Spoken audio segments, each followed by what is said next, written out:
இதற்கிடையில் இன்றைய தினமும் இஸ்ரேலுக்குள்ள நீங்க பாத்தீங்கன்னா பாரிய ஆர்ப்பாட்டங்கள் நடைபெற்று வருகிறது. அதனுடைய காட்சிகளை தான் நீங்க பாக்குறீங்க. உடனடியாக யுத்த நிறுத்தத்தை ஆரம்பியுங்கள், மீண்டும் ஒரு யுத்தத்தை இஸ்ரேல் பாலஸ்தீனத்தின் மீது நடத்தக்கூடாது, எங்களுடைய பணைய கைதிகளை மீட்டுக் கொண்டு வந்துவிட வேண்டும், இனி இஸ்ரேலுக்கு பாலஸ்தீனத்துக்கு இடையில எந்த விதமான யுத்தமுமே நடக்கக்கூடாது என்று சொல்லி இஸ்ரேலிய மக்களே வீதியில் இறங்கி தொடர்ந்து போராடி கொண்டிருக்கக்கூடிய செய்திகள் இன்றைக்கு வெளியாகி இருக்கக்கூடிய நேரத்தில் தோஹா கத்தார் ஒரு அறிவித்தலை விடுத்திருக்கிறார்கள். அது என்னவென்று சொன்னால், சர்வதேச அணுத்தடுப்பு நிலையம் என்கிற சர்வதேச அமைப்பு உடனடியாக இஸ்ரேலில் இருக்கக்கூடிய அணுசக்தி நிலையங்களை மேற்பார்வையிட வேண்டும். இஸ்ரேலுக்குள்ள அணு உலைகள் இருக்கிறது, அவர்கள் அணுகுண்டுகளை வைத்துக் கொண்டிருக்கிறார்கள். ஆனால் அவர்கள் எந்த இடத்திலும் அணு தடுப்பு மசோதாவில் கையெழுத்திட்டவர்கள் அல்ல. ஆனா அணு ஆயுதத்தை வச்சுக்கிட்டு இருக்காங்க.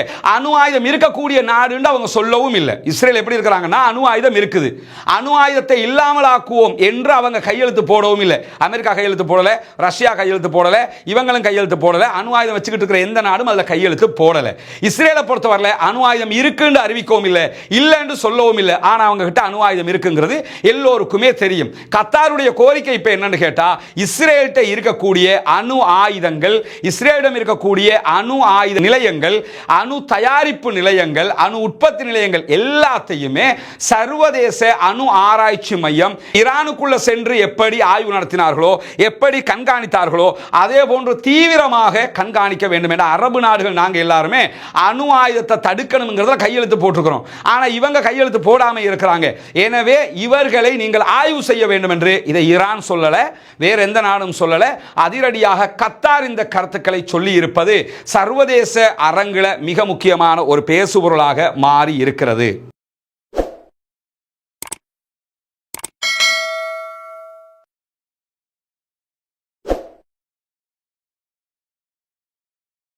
அஸ்ஸலாமு அலைக்கும் வரஹ்மத்துல்லாஹி வபரகாத்துஹு. அன்பிற்கினிய சகோதர சகோதரிகளை, நம் அனைவர் மீதும் ஏக இறைவனுடைய அமைதியும் கருணையும் உண்டாகட்டுமாக என்கிற உயரிய பிரார்த்தனைகளோடு, பாலஸ்தீனத்தினுடைய காசா பகுதிகளிலே இஸ்ரேலுடைய ஆக்கிரமிப்பு தாக்குதல்கள் ஆரம்பிக்கப்பட்டு 520வது நாளிலே நாம் எல்லாம் நின்று கொண்டிருக்கக்கூடிய இந்த தருணம், காசாவிலே யுத்த நிறுத்தம் ஏற்பட்டு 50 நாட்களாக ஆகியிருக்கிறது. 40 நாட்கள் முதல் கட்ட யுத்த நிறுத்தம், 10 நாட்கள் இரண்டு தரப்பும் ஒப்புக்கொண்ட அடிப்படையில் தாக்குதல்கள் குறைவாக இருந்த காலகட்டமாக இருக்கிறது. தற்போதைய நிலையில் தோஹா கத்தாருக்கு இஸ்ரேலுடைய பேச்சாளர்கள் சென்றிருக்கிறார்கள் என்கிற செய்திகளும் வெளியாகி இருக்கிறது. பாலஸ்தீனத்தில் யுத்த நிறுத்தம் தொடர்பான பேச்சுவார்த்தைகள் கத்தாருடைய தலைமையிலே எகிப்தினுடைய தலைநகர் கெய்ரோவில் நடைபெற்று வந்த நிலையில் தோஹா கத்தாரில் இருந்த பாலஸ்தீன விடுதலை அமைப்பினுடைய தலைவர்கள் நேரடியாக கெய்ரோவுக்கு வந்து இறங்கி இருந்தாங்க. தற்போது கெய்ரோவில் வந்து இறங்கினவங்க மீண்டும் தோஹா கத்தாருக்கு போயிருக்கிறாங்க. ஏன்னா இஸ்ரேலுடைய சமாதான உடன்படிக்கை பேச்சாளர்கள் தோஹா கத்தாருக்கு சென்றிருக்கிறார்கள். அதே போன்று எகிப்தினுடைய பேச்சாளர்களும் தோஹா கத்தாருக்கு செல்கிறார். அதே நேரம் அமெரிக்க ஜனாதிபதி டொனால்ட் ட்ரம்பினுடைய மத்திய கிழக்கு தூதராக இருக்கக்கூடிய, இந்த விவகாரத்துக்கு பொறுப்பாக இருக்கக்கூடிய விட்காஃப் அவர்களும் இந்த பேச்சுவார்த்தையில் பங்கெடுப்பார் என்கிற செய்திகள் வெளியாகி இருக்கிறது. எது எப்படி போனாலும் நாங்க பேச்சுவார்த்தைக்கே வரமாட்டோம் அடம் பிடிப்பாங்க, காசாவை அப்புறப்படுத்துவோம், 1000 கதையை சொல்லுவாங்க. கடைசியில் அவர்கள் பேச்சுவார்த்தை மேசைக்கு தான் வரவேண்டி இருக்கிறது என்பது இன்னும் ஒரு முறை உறுதியாகி இருக்கிறது இஸ்ரேலுடைய விவகாரத்தில் என்கிற நிலையில் நமக்கெல்லாம் தெரியும், புனிதமிக்க மஸ்ஜிதுல் அக்ஸா இஸ்லாமியர்களுடைய 3வது புனித தலமாக இருக்கிறது. முதன்மை புனித தலமாக புனிதமிக்க ஹரம் ஷரீஃப் இருக்கிறது காபத்துல்லா மக்கமா நகரத்திலே. 2வது புனித தலமாக நபிகள் நாயகம் ஸல்லல்லாஹு அலைஹி வஸல்லம் அவர்களுடைய புனித பள்ளிவாயல் மஸ்ஜிதுன் நபவி இருக்கிறது. 3வது புனித தலமாக இருப்பது மஸ்ஜிதுல் அக்ஸா. இந்த மஸ்ஜிதுல் அக்ஸாவுக்கு தொழுகைக்கு செல்லக்கூடியவர்களுக்கு, குறிப்பாக இரவு நேர தொழுகைகளுக்கு செல்லக்கூடியவர்களுக்கெல்லாம் கடுமையான தடைகளை இஸ்ரேல் விதித்திருந்த நிலையில் கடந்த 2 நாட்களுக்கு முன்பதாக ஜுமா தொழுகைக்கு வருகிறவர்களுக்கு 55 வயதுக்கு மேற்பட்ட ஆண்களும் 50 வயதுக்கு மேற்பட்ட பெண்களும் 12 வயதுக்கு கீழ்ப்பட்ட சிறுவர்களும் தான் தொழுகையில் கலந்து கொள்ள முடியும் என்று இஸ்ரேல் அறிவித்தது மட்டுமல்லாமல் 3000க்கு மேற்பட்ட அவர்களுடைய போர்சஸ் ராணுவத்தையும் களமிறக்கி இருந்தது.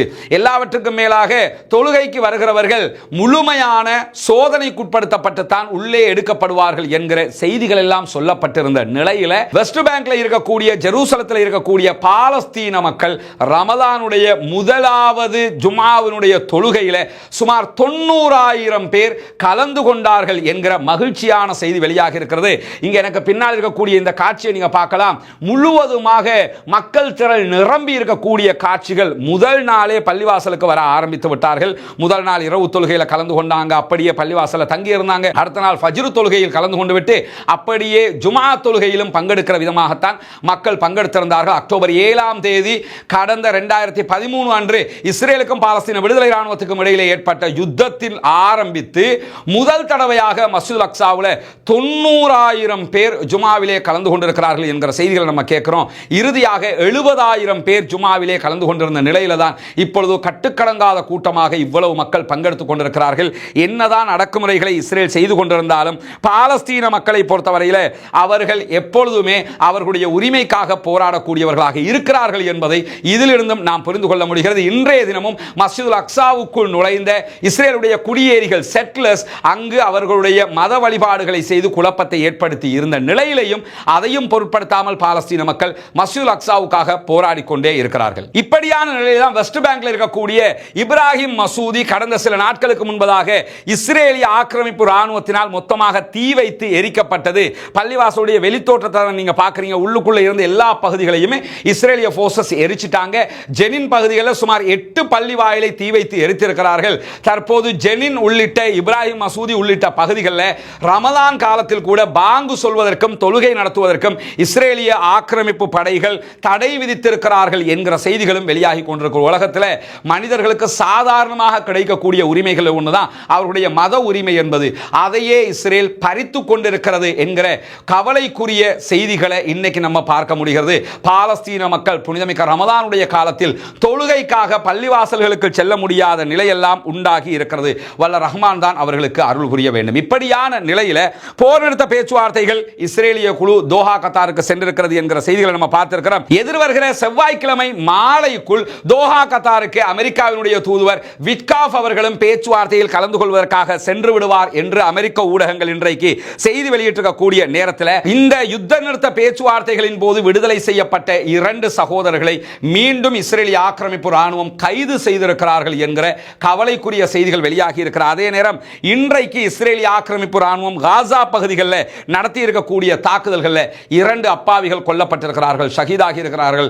மேற்கு கரை பகுதிகளிலே 13 அப்பாவிகளை இஸ்ரேலிய ஆக்கிரமிப்பு மேலதிகமாக கைது செய்திருக்கிறார்கள் என்கிற செய்திகளும் இன்றைக்கு வெளியாகி கொண்டே இருக்கிறது. அநியாயத்திற்கு பஞ்சம் இல்லாத வகையிலே காசாவிலே தொடர்ந்து அநியாயத்தை மேற்கொண்டு வருகிறது இஸ்ரேலிய ஆக்கிரமிப்பு ராணுவம். வல்ல ரஹ்மானிடத்தில் பாலஸ்தீன மக்களுக்காக பிரார்த்தனை செய்யுங்கள், பாலஸ்தீன மக்களுடைய வெற்றிக்காக கையேந்துங்கள், தொடர்ந்து அவர்களுடைய நிம்மதிக்காக கையேந்துங்கள் சகோதரர்களே என்கிற கோரிக்கையும் இந்த இடத்திலே விடுத்துக்கொண்டவனாக காசாவில் போர் நிறுத்த ஒப்பந்தம் தொடர்பாக தாங்கள் ஒரு பேச்சுவார்த்தையை அமெரிக்காவோடு நடத்தியதை வெளிப்படையாக இன்றைக்கு அறிவித்திருக்கிறது பாலஸ்தீன விடுதலை ராணுவம். ஏற்கனவே நமக்கெல்லாம் தெரியும் பாலஸ்தீன விடுதலை ராணுவத்திற்கும் இஸ்ரேலுக்கும் இடையில தான் பேச்சுவார்த்தைகள் நடைபெற்று வந்த நிலையில 1997களுக்கு பிறகு பாலஸ்தீன விடுதலை அமைப்போடு அமெரிக்கா முதல் தடவையாக பேச்சுவார்த்தைகளை நடத்தி இருக்கிறார்கள். பாலஸ்தீன விடுதலை அமைப்பை தீவிரவாத அமைப்பு என்று அவர்கள் முத்திரை குத்தியதற்கு பிறகு 30 ஆண்டுகளாக எவ்வித பேச்சுவார்த்தைகளையும் அபிஷியலாக அவங்க நடத்தாத நிலையில தான் தற்போது பேச்சுவார்த்தைகளை நடத்தி இருக்கிறார்கள். பேச்சுவார்த்தை தொடர்பாக பாரிய சர்ச்சைகளை இஸ்ரேல் எழுப்பிக் கொண்டிருந்தாலும் இன்றைக்கு வெள்ளை மாளிகையில் வைத்து இது தொடர்பாக கருத்துக்களை வெளியிட்டிருக்கக்கூடிய அமெரிக்காவுடைய பேச்சுவார்த்தையாளர் என்ன சொல்லியிருக்கிறார்னா, நாங்கள் ஒன்றும் இஸ்ரேலுடைய அடிவருடிகள் கிடையாது, இஸ்ரேலுடைய அடிமைகளும் கிடையாது, இஸ்ரேலுக்காக வேலை செய்கிறவர்களும் கிடையாது. எங்களுக்கு தான் இஸ்ரேல் வேலை செய்யணுமே தவிர நாங்கள் இஸ்ரேலுக்கு வேலை செய்ய மாட்டோம். இந்த சமாதான உடன்படிக்கையை இஸ்ரேல் சரியாக முறையாக செய்யவே இல்லை. அதனால தான் நேரடியாக நாங்களே களத்தில் இறங்கி சமாதானம் பேசலாம்னு முடிவெடுத்துட்டோம். செவ்வாய்க்கிழமை பாலஸ்தீன விடுதலை அமைப்பும் இஸ்ரேலும் நடத்தக்கூடிய பேச்சுவார்த்தைகளில் எகிப்து அதே போன்று கத்தாரோடு சேர்த்து அமெரிக்காவும் முன்னிலை நின்றுதான் பேச்சுவார்த்தைகள் நடத்தப்பட இருக்கிறது என்கிற செய்திகள் இன்றைக்கு வெளியாகி இருக்கக்கூடிய நேரத்தில் தான் பல சந்திப்புகளை தோஹா கத்தாரிலே அமெரிக்காவோடு நடத்தி இருக்கிறோம் என்கிற செய்திகளையும் பாலஸ்தீன விடுதலை அமைப்பு இன்றைக்கு வெளியிட்டிருப்பதோடு இன்றைக்கு அமெரிக்கா வெளியிட்டிருக்கக்கூடிய செய்திகள் என்ன சொல்றாங்கன்னா, பாலஸ்தீன விடுதலை அமைப்போடு நடைபெற்ற பேச்சுவார்த்தைகள் ரொம்ப சக்சஸ்ஃபுல்லாக நடந்திருக்கிறது, ரொம்ப மகிழ்ச்சியாக இருக்கிறது என்கிற செய்திகளையும் அவர்களே வெளியிட்டிருப்பதை நம்ம பார்க்க முடியும். எது எப்படி போனாலும் பாலஸ்தீன மக்களுக்கு நிம்மதி கிடைக்க வேண்டும், அதற்கான பேச்சுவார்த்தைகளாகத்தான் இந்த பேச்சுவார்த்தைகள் இருக்கிறது. உண்மையிலேயே நாம் பாராட்டப்பட வேண்டிய இடம் எது என்று சொன்னால், பாலஸ்தீன விடுதலை அமைப்பு தங்களுடைய உரிமையை விட்டுக் கொடுக்காமல் இத்தனை பேச்சுவார்த்தைகளை நடத்தி கொண்டிருக்கிறார்கள். உரிமையை விட்டுக் கொடுத்து விட்டால் இந்த போராட்டத்திற்கு எந்த ஒரு வலுவும் கிடைக்காது, எந்த ஒரு பெருமதியும் இல்லாமல் போய்விடும் என்பதால் அவர்கள் மிக தெளிவாக இந்த போராட்டங்களில் முன்னின்று வரக்கூடிய செய்திகள் இன்றைக்கும் வெளியாகி இருக்கிறது. அஸ்ஸலாமு அலைக்கும் வரஹ்மத்துல்லாஹி வபரகாத்துஹு. அன்பிற்கினிய சகோதர சகோதரிகளே, தொடர்ந்தும் நம்முடைய வீடியோக்களை பார்த்து வரக்கூடிய நண்பர்கள், தாய்மார்கள் அத்தனை பேருக்கும் தெரிந்த ஒரு விவகாரம் தான், நாம் மக்களுக்கு தேவையான கருத்துக்களை கொண்டு சேர்ப்பதோடு மாத்திரம் நின்று விடாமல் சமூகத்திற்கு தேவையான பணிகளையும் தொடர்ந்து செய்து வருகிறோம். அந்த அடிப்படையில் ஒவ்வொரு ஆண்டும் பாடசாலைகள் ஆரம்பிக்கிற போது பாடசாலை மாணவர்களுக்கான பாடசாலை உபகரணங்களை நாடு முழுவதும் கொண்டு சேர்க்கிற பணியை மேற்கொண்டு வருகிறோம். அதே போன்று வெள்ளம் போன்ற அனர்த்தங்கள் ஏற்படுகிற போதும் அவர்களுக்கு தேவையான உதவிகளை ஓடோடி சென்று செய்து வருவதையும் நீங்கள் அறிகிற அதே நேரம் எந்த ஒரு மக்கள் தொந்தரவுகள் ஏற்பட்டாலும் அவர்களுக்கு தேவையான உதவிகளை செய்து வருகிறோம். இவை அத்தனையும் நீங்கள் தருகிற சதகா தான தர்மங்களை கொண்டுதான் செய்து வருகிறோம். எனவே இந்த புனிதமிக்க ரமலானுடைய மாதத்திலே நோன்பாளிகளாக இருக்கக்கூடிய ஏழை மக்களுக்கான நோன்பு பிடிப்பதற்கான, நோன்பு திறப்பதற்கான ஏற்பாடுகளை செய்வதற்காக உங்களை நாடி நிற்கிறோம். அந்த மக்களுக்கான உதவிகளை செய்வதற்காக இறைவனுக்காக வாரி வழங்குங்கள் என்கிற கோரிக்கையை தான் இந்த வீடியோவினூடாக முன்வைக்க இருக்கிறோம். ஏன்னா நம்ம அத்தனை பேர் 3 வேளை உணவுகளை ரொம்ப மகிழ்ச்சியாக உண்டு நோன்புகளை பிடிக்கிற நேரம் ஒரே ஒரு வேளை நோன்பு பிடிப்பதற்கு கூட உணவில்லாமல் கஷ்டப்படுகிற சகோதரர்கள் நிறைய பேர் இருக்கிறார்கள். நோன்பு நெருங்குகிற போதே எங்களை ஏதாவது இடத்துல சேர்த்துக்கிறங்க, எங்களை மறந்துடாதீங்க, எங்களுக்கான உதவிகளை செய்ய முடியுமா என்று வெளிப்படையாக கோரிக்கை வைக்கக்கூடிய பல சகோதரர்களை நம்ம பார்க்கிறோம். பொருளாதாரத்தில் அவர்கள் அப்படியான ஒரு நிலையில் இருக்கிறதுனால தான் கேட்கிறாங்களே தவிர அவர்களுக்கு கேட்க வேண்டும் என்கிற எந்த ஒரு ஆசையும் கிடையாது. எனவே அந்த மக்களுக்கு தேடி சென்று உதவ வேண்டிய கடமை நமக்கெல்லாம் இருக்கிறது. நபிகள் நாயகம் ஸல்லல்லாஹு அலைஹி வஸல்லம் அவர்கள் அதைத்தான் நமக்கு காட்டியும் தந்திருக்கிறார்கள். அல்லாஹ்வுடைய தூதர் ஸல்லல்லாஹு அலைஹி வஸல்லம் அவர்களிடத்தில் இஸ்லாத்திலேயே மிகச்சிறந்த காரியம் எது என்று கேட்கப்படுகிற போது பசித்தவர்களுக்கு உணவளிப்பது என்றார்கள். எனவே பசித்தவர்களுக்கு உணவளிக்கிற இந்த நட்பணியிலே நாம் அத்தனை பேரும் இணைந்து கொள்ள வேண்டும் என்பதோடு அல்லாஹ்வுடைய தூதர் ஸல்லல்லாஹு அலைஹி வஸல்லம் அவர்கள் சொன்னார்கள், இத்தகுன்னார வலவ் பிஷிக்கி தம்ரா, ஒரே ஒரு பேரிச்சம்பழத்தினுடைய துண்டு இருந்தால் கூட அதை கொடுத்தும் நீங்கள் நரகத்தை விட்டும் பாதுகாப்பு தேடிக்கொள்ளுங்கள் என்றார்கள். நரகத்தை விட்டு பாதுகாப்பு தேடுகிற மாதத்தை நாம் அடைய இருக்கிறோம். அநேகமாக இந்த வீடியோவை பார்க்கிற நேரத்தில் நாம் ரமலானை அடைந்திருக்கலாம் அல்லது நாளை அடைவதற்கு வாய்ப்பு இருக்கிறது. இந்த ரமலானுடைய மாதத்திலே ஏழை எளிய மக்களுக்கு உதவி செய்து நாளை மறுமையிலே சொர்க்கத்தை அடைகிற அந்த நட்பணியில் கைகோர்ப்போமாக, இணைவோம், ஒன்றாக இணைவோம், அந்த மக்களுக்காக உழைப்போம். நாளை மறுமையிலே கண்டிப்பாக நமக்குரிய ஈடேற்றத்தை பெற்றுக்கொள்வோம் என்கிற அடிப்படையில் தான் இந்த வீடியோவினூடாக உங்களை நாம் தொடர்பு கொண்டிருக்கிறோம். எனவே இந்த நட்பணிக்கு உதவ விரும்புகிற சகோதரர்கள் உங்களுடைய சதகா மற்றும் தான தர்மங்களை முன்னால் தெரிகிற நம்முடைய வங்கி கணக்கிழக்கத்திற்கு தாராளமாக வாரி வழங்குங்கள். முன்னால் தெரிகிற நம்முடைய பேங்க் அக்கவுண்ட்டுக்கு உங்களால் முடிந்த உதவிகளை நீங்கள் வழங்கியதற்கு பிறகு அதனுடைய பற்றுச்சீட்டை முன்னால் தெரிகிற என்னுடைய வாட்ஸ்அப் இலக்கத்திற்கு அனுப்பி உதவுங்கள். வல்ல ரஹ்மான் நம் அத்தனை பேரையும் நல்ல பணிகளில் ஒன்றிணைப்பானாக, நாளை மறுமையிலே வெற்றி பெறச் செய்வானாக. இந்த ஏழை எளிய மக்களுக்கான பணியிலே நாம் அத்தனை பேரும் ஒன்றிணைவோம், சதகாக்களை செய்வோம், பகிர்ந்தளிப்போம், நாளை மறுமையிலே வெற்றி பெறுவோம். இதற்கிடையில் இன்றைய தினமும் இஸ்ரேலுக்குள்ள நீங்க பாத்தீங்கன்னா பாரிய ஆர்ப்பாட்டங்கள் நடைபெற்று வருகிறது. அதனுடைய காட்சிகளை தான் நீங்க பாக்குறீங்க. உடனடியாக யுத்த நிறுத்தத்தை ஆரம்பியுங்கள், மீண்டும் ஒரு யுத்தத்தை இஸ்ரேல் பாலஸ்தீனத்தின் மீது நடத்தக்கூடாது, எங்களுடைய பணைய கைதிகளை மீட்டுக் கொண்டு வந்துவிட வேண்டும், இனி இஸ்ரேலுக்கு பாலஸ்தீனத்துக்கு இடையில எந்த விதமான யுத்தமுமே நடக்கக்கூடாது என்று சொல்லி இஸ்ரேலிய மக்களே வீதியில் இறங்கி தொடர்ந்து போராடி கொண்டிருக்கக்கூடிய செய்திகள் இன்றைக்கு வெளியாகி இருக்கக்கூடிய நேரத்தில் கத்தார் அரசாங்கம் இன்றைக்கு ஒரு செக் வச்சிருக்கிறாங்க. யாருக்குன்னு சொன்னா இஸ்ரேலுக்கு. பொதுவாக நமக்கு தெரியும் கத்தாருடைய நிலைப்பாடு என்னன்னா, நெகோசியேஷன் பேசுறதுக்கு தான் அவங்க முன்னுக்கு வருவாங்க, சண்டைக்கு வருகிற ஆட்கள் கிடையாது. அவங்க ஆயுத பலம் இருந்தாலும் பணபலம் இருந்தாலும் சண்டைக்கெல்லாம் போகிற ஆட்கள் கிடையாது. ஆனாலும் இஸ்ரேலுடைய விவகாரத்தில் இன்றைக்கு அவர்கள் வெளியிட்டிருக்கக்கூடிய கருத்து இதுவரைக்கும் யாரும் யோசிக்காத ஒரு கருத்து. என்ன கருத்துன்னு கேட்டால் நமக்கு தெரியும், ஈரானுக்கும் அமெரிக்காவுக்கும் இஸ்ரேலுக்கும் இடையில ஒரு இன்டர்னல் வார் திரைமறைவில் தொடர்ந்து நடைபெற்று பெற்று வருகிறது. அது என்னன்னா, ஈரானிடத்தில் அணு ஆயுதம் இருக்கிறது அல்லது அணு ஆயுதத்தை உருவாக்கக்கூடிய அளவுக்கு பலத்தை ஈரான் பெற்றுக்கொண்டு விட்டது என்பதை ஆழமாக இஸ்ரேலும் அமெரிக்காவும் நம்புகின்றன. இந்த நம்பிக்கையின் காரணமாக அணு ஆயுதத்தை இதுவரைக்கும் ஈரான் தயாரித்திருக்கவில்லை என்றால் இனிமேல் தயாரிக்க விட்டுவிடக் கூடாது. தயாரித்து இருந்தால் அதை எப்படி இல்லாமல் ஆக்குறது? காரணம் என்னன்னு கேட்டா, மத்திய கிழக்கு நாடுகள்ல யார்கிட்டயுமே அணு ஆயுதம் கிடையாது, இஸ்ரேல்ட்ட மட்டும்தான் இருக்குது. இஸ்ரேல்ட்ட மட்டும்தான் மிக வேகமாக சென்று குண்டு தாக்குதல் நடத்தக்கூடிய F-35 விமானங்கள் இருக்கிறது, F-16 விமானங்களும் இருக்கிறது. வேறு எந்த மத்திய கிழக்கு நாடுகள்கிட்டையும் இந்த வேகமான விமானங்களும் கிடையாது. அதே நேரத்தில் அணு ஆயுதமும் கிடையாது. பாகிஸ்தான் இடத்தில், இஸ்லாமிய நாடுகள் என்கிற வட்டத்தில் பாகிஸ்தான் இடத்தில் அணு ஆயுதங்கள் இருக்கிறது. அவர்கள் மத்திய கிழக்குக்குள் வர மாட்டார்கள். இந்த நிலையில தான் மத்திய கிழக்கு நாடுகள், அரபு நாடுகளிடத்தில் அணு ஆயுதம் வந்துவிடக் கூடாது என்பதில் மிக கவனமாக இஸ்ரேலும் அமெரிக்காவும் இருக்கிற போது ஈரான் அந்த எல்லையை தாண்டி போயிட்டாங்கிறது அவங்களுக்கு தெரியும். இதை எப்படி கண்ட்ரோல் பண்ணுகிறது என்கிற விதமாக அவங்க தொடர்ந்து ஈரான் மீது அடக்குமுறைகளை சொல்லிக் கொண்டிருக்கக்கூடிய நேரத்தில் யாருமே எதிர்பார்க்காம இன்றைக்கு தோஹா கத்தார் ஒரு அறிவித்தலை விடுத்திருக்கிறார்கள். அது என்னவென்று சொன்னால், சர்வதேச அணுத்தடுப்பு நிலையம் என்கிற சர்வதேச அமைப்பு உடனடியாக இஸ்ரேலில் இருக்கக்கூடிய அணுசக்தி நிலையங்களை மேற்பார்வையிட வேண்டும்.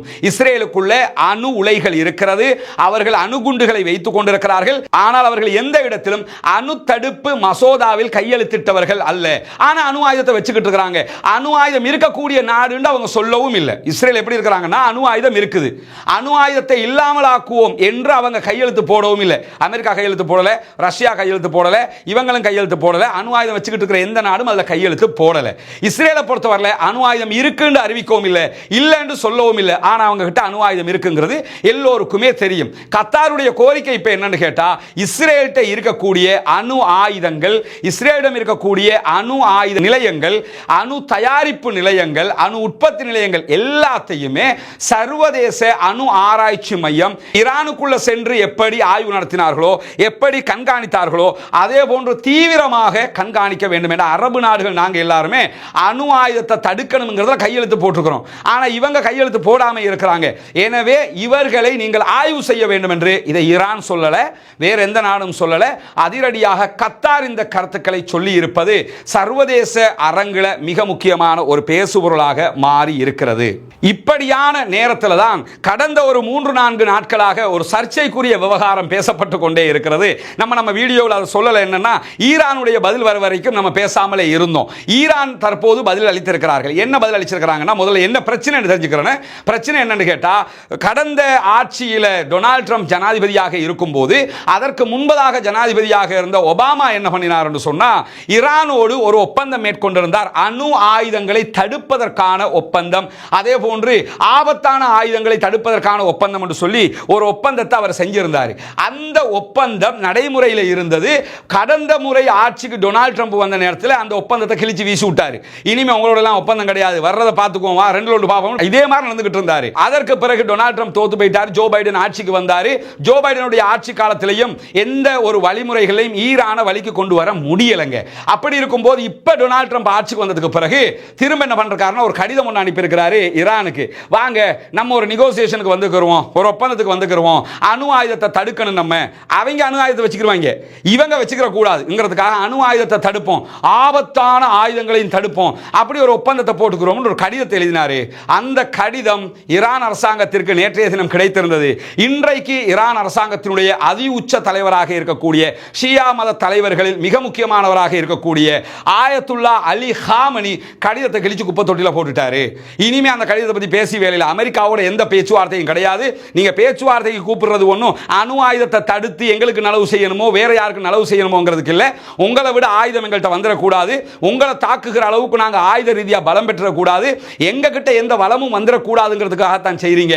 பேச்சுவார்த்தைக்கு நாங்க வரல, வேண்டியதை செஞ்சுக்கிட்டாரு. யுத்தம் பண்ணணுமா பண்ணிக்க, அடிக்க போறியா அடிச்சுக்க. ஏன்னா அங்க டிசிஷன் மேக்கர் இவர் தான், ஜனாதிபதி கிடையாது. ஜனாதிபதியை இவர்கிட்ட கேட்டு தான் எல்லாத்தையும் பண்ணுவாங்க. டிசிஷன் மேக்கர் ஆயத்துல்லா அலி ஹாமனி, அவர் தான் டிசிஷன் மேக்கர்ங்கிறதுனால அங்க அரசாங்கத்தில் எல்லாம் பேச போக வேண்டிய அவசியம் இல்லை. திட்ட தெளிவாக ராணுவ தளபதிகளை கூப்பிட்டு என்ன சொல்லிட்டாருன்னா, எந்த பேச்சுவார்த்தையும் கிடையாது, அமெரிக்காவோட பேச்சுவார்த்தைக்கு நம்ம போறதே கிடையாது, நம்முடைய ஆயுத தயாரிப்புகள் நடந்து கொண்டே இருக்கணும், அணு ஆயுத தயாரிப்புகள் நடந்து கொண்டே இருக்கணும், வேண்டியது அவங்க செய்யட்டும், வர்றதை நம்ம பார்ப்போம். இது ஒரு சாதாரண ஒரு பதிலடி கிடையாது, போல்டான பதிலடி. இதை சொல்றாங்களா இருந்தால் நம்ம என்ன புரிஞ்சுக்கிறோம்னா, அணு ஆயுதம் கையில் இல்லாமல் இதெல்லாம் பேச மாட்டாங்க. இதைத்தான் நம்ம ஆரம்பத்தில் இருந்து சொல்றோம். இஸ்ரேல் மேல அவங்க தாக்குதல் நடத்தினதே அணு ஆயுதத்தை கையில் வச்சுக்கிட்டு தான். அணு ஆயுதம் கையில் இல்லாத பட்சத்தில் இஸ்ரேல் மேல அட்டாக் பண்ண போயிருக்கவே மாட்டாங்க. அணு ஆயுதம், அதே போன்று பாலிஸ்டிக் ஏவுகணைகள், அதே நேரத்தில் அவங்கள்ட்ட இருக்கக்கூடிய 1300க்கும் மேற்பட்ட வகையான ட்ரோன்கள் அவங்கள்ட்ட இருக்குது. கடற்படை, விமானப்படை என்று பெரிய அளவில் வளர்ந்துட்டாங்க அவங்க. அரபு நாடுகளுக்கு மத்தியில், இவங்க அரபு நாடு கிடையாது, பெர்ஷியன் வளைகுடாவில் இருக்கக்கூடிய நாடு, புரிஞ்சுக்கிறதுக்காக அரபு இஸ்லாமிய நாடுகளுக்கு மத்தியில் ரொம்ப ஆயுதத்தில் பலம் பொருந்திய நாடாக மாறி இருக்கிறார்கள். தற்போது மிக போல்டாக அவர்கள் கடிதத்தை கிழித்து குப்பை தொட்டியில் போட்டிருக்கிறார்கள். டொனால்ட் ட்ரம்போடு பேச்சுவார்த்தைக்கு தயாரில்லை என்று அறிவித்து விட்டார்கள். எனவே இனிமேல் தான் இஸ்ரேல், அமெரிக்கா, ஈரானுக்கு இடையிலான முருகல் நிலை முத்தப்போகிறது என்கிற ஒரு நிலையும் இருக்கக்கூடிய நேரத்தில் இன்றைக்கு ரஷ்யா என்ன பண்ணிருக்கிறாங்கன்னா, நாங்க அமெரிக்கா ஈரானுக்கு மத்தியில் நடுநிலையாக நின்று பேச்சுவார்த்தை நடத்துவதற்கு தயாராக இருக்கிறோம் என்று அறிவிச்சிருக்கிறாங்க. ஏன்னா இப்ப ரஷ்யாவும் அமெரிக்காவும் கூட்டாளி ஆயிட்டாங்க, உக்ரைன் விரோதி ஆயிட்டாரு. அந்த மாதிரியான நேரத்தில் நாங்க இதுக்கு இடையில நின்று பேசுறோம் என்றாங்க. ரஷ்யா ஈரானுக்கு சப்போர்ட்டாக இருப்பாங்கிறதுல எந்த மாற்று கருத்தும் இல்லை.